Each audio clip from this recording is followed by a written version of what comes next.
Hello, I'm Chris Williams from Read Comics They're Bad For You, the name of my YouTube channel. Or if you're watching this on BitChute, the name of my BitChute channel is Comic Freak.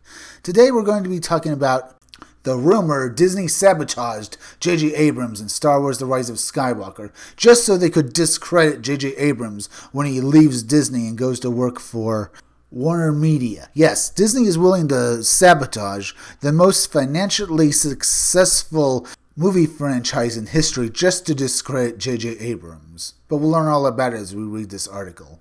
A new rumor has surfaced claiming that Disney actively sabotaged J.J. Abrams in Star Wars The Rise of Skywalker. The rumor comes from Reddit user Ego Sharp on the Saltier Than Crate subreddit. Ego Sharp details that a source that worked on Star Wars The Rise of Skywalker detailed to him that the individuals who leaked the Rise of Skywalker plot are directly tied to Disney and have an agenda. That agenda is reportedly to bring down J.J. Abrams and Bad Robot stock following his multi-million-dollar deal with Warner Brothers. Bad Robot is Abrams' production company. In fact, Ego Sharp indicates that the Rise of Skywalker was sabotaged by Disney in order to hamstring Warner Brothers so they cannot reinvigorate their DC Comics film franchise.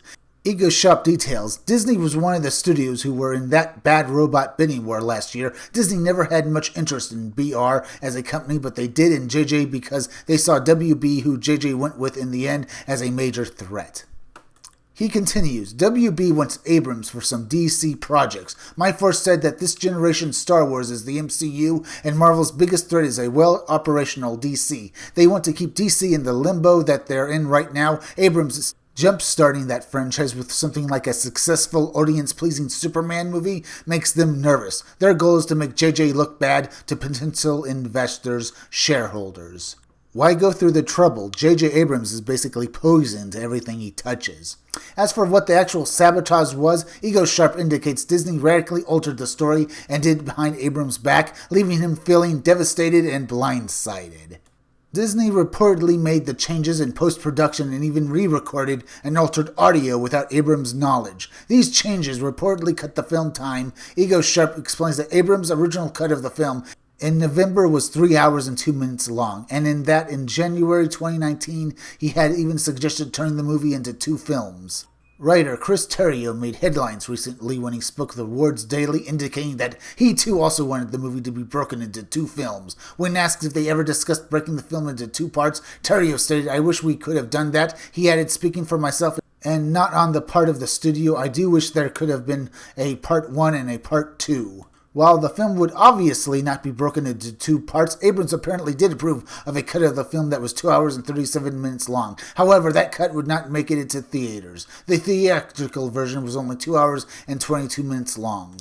One of the scenes that was cut was an end scene that Ego Sharp's source describes as an ending that will blow your mind.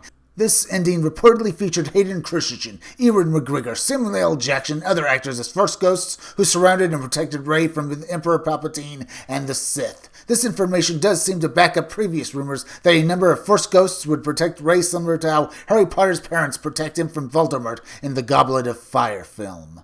As for why the Force ghosts were apparently removed, the source believes it has to do with China. However, they indicated it was merely office talk of sorts. The Force ghosts being removed was apparently the tipping point for Abrams. After they were removed, Abrams allegedly yelled in a meeting something along the lines of, "Why don't you just put directed and written by Lucasfilm then?" He was also displeased with the ridiculous "They Fly Now" scene after viewing it in November. Abrams reportedly cringed, groaned, and even laughed at it on screen. This scene was reportedly included simply because Disney wanted to sell merchandise, most likely flying stormtrooper toys. And yet Disney wants to sabotage this film. Well, how very brilliant of them. Other scenes that were apparently cut included the opening of the film that featured Rey training with BB-8 and damaging the droid. Rose jokes that Poe would kill her for damaging the droid. As Rey attempts to figure out what happened, the Falcon lands, and the 2 women who kissed at the end of the film are seen holding hands before running to the Falcon. The scene with Kylo Ren and Mustafar was apparently 2 minutes longer, and it features a moment where Kylo becomes dizzy and his vision blurred. During this brief moment, he hears Vader's breathing. He quickly shakes it off and continues the fight against the locals. Oh, don't beat around the bush. You mean all the people he was killing, right?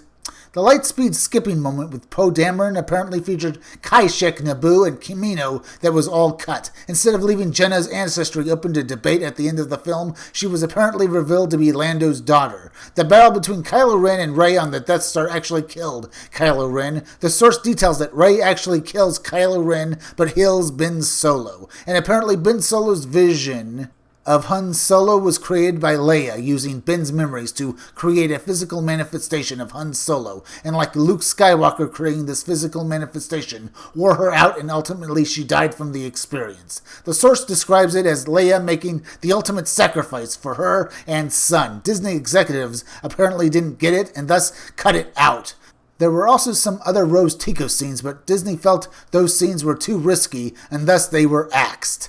Are you sure they were axed? How do you know that Disney didn't remove them so that in the press it would give even more heat to J.J. Abrams? Because they weren't there in the movie. When Finn wanted to tell Rey when they were falling through the sand, he was apparently supposed to tell her that he was force sensitive.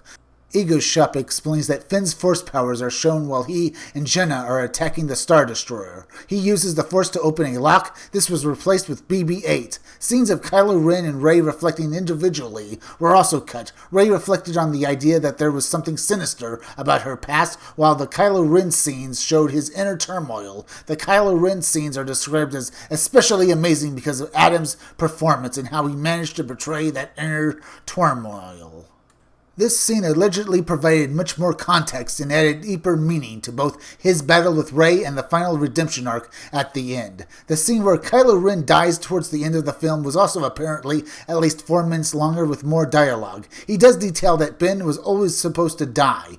However, the Reylo kiss was not Abrams' idea, but was Disney's attempt to please both sides of the fandom. As many have said when they've learned about this, how is this going for you, Disney? You like the results? Then the article goes in about Abrams wanting to include Finn Poe, but the Disney executives overruling him. Then Oscar Isaacs has openly spoken about his desire to see that ship come to fruition. In an interview with Variety, personally, I kind of hoped and wished that maybe that would have been taken further in other films, but I don't have control. It seemed like a natural progression, but sadly enough, it's a time when people are too afraid. I think of I don't know what. He added, but if they would have been boyfriends, that would have been fun. After all, these changes were made to the film. Abrams was reportedly gutted over the final result. Ego Shop writes, a source said that this is the one franchise and the one piece of work that he didn't want to mess up, and instead it turned into his worst nightmare. He goes on to detail when he found out that Disney blindsided him and Abrams said, "What the F?" Abrams expressed his displeasure when he responded to critics after the film released. When asked if there was a problem with the fandom, Abrams responded saying, "No, I would say that they are right. The people who love it more than anything are also right."